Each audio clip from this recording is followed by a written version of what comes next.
This is what we're going to be doing today.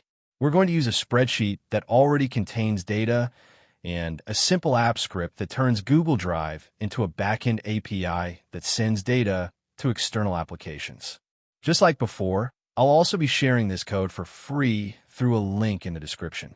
Instead of receiving data, this time Google Sheets will act as a data provider, allowing any front-end application to request information and receive it as JSON.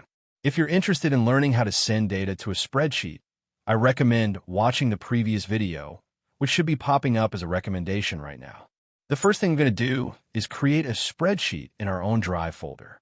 This spreadsheet should include headers in the first row, because that's where we'll add the data that we'll later send to the front end.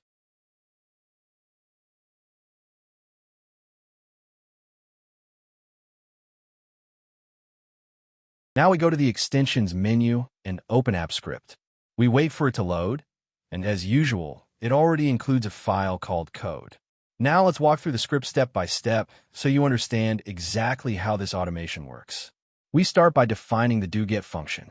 This is the special app script entry point that runs whenever a web app receives a GET request. This is how external apps request data from our spreadsheet.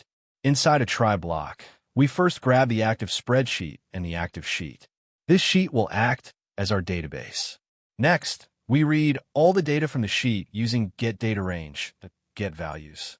This returns everything in the sheet as a two-dimensional array, where the first row contains the headers and the remaining rows contain the actual records.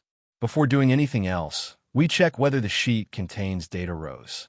If the sheet is empty or only as headers, we return a simple JSON message saying that no data is available. If data exists, we separate the header row from the rest of the rows. This is important because the headers define the structure of our JSON response.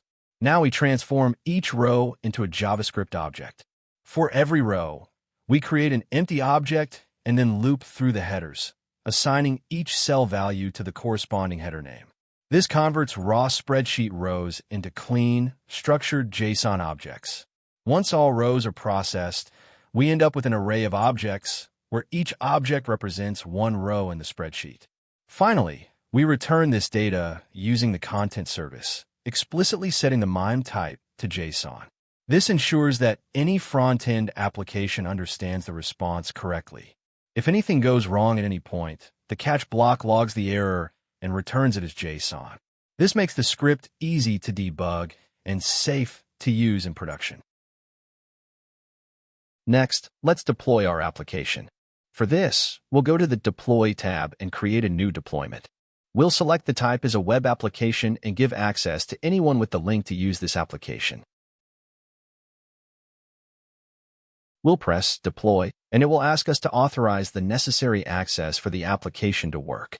Since Google doesn't know who's creating it, it will ask us several times, and we need to authorize it first. We authorize access.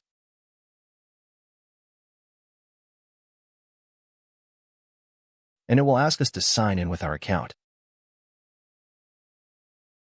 Once this screen appears, we need to go to the Advanced section and access the project, here at the bottom. Once we do all of this, it will allow us to press this button to enable the application. And that's it.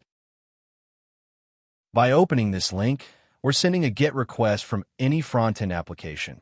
The data stored in the spreadsheet will be returned as JSON. This means Google Sheets is now acting as a real backend API. If you're not sure how to consume this data from the front end, I'll be uploading a video about that very soon, so make sure to subscribe. If the video is already available, a link should appear up here right now, or be suggested at the end of the video. You can start using this right away. I'll leave a link in the description where you can download the code for free. If you'd like to support the channel, you can do so by subscribing and leaving a comment. It really helps a lot. Additionally, I'll leave a tip link in the video description in case you'd like to thank me with a couple of dollars. If you have any suggestions, run into issues, or want to see more advanced features like filtering, authentication, pagination, or user dashboards, let me know in the comments. This is a very basic app, but it can be extended in many powerful ways. If you'd like me to make another video going deeper into those features, just leave a comment and I'll be happy to do it.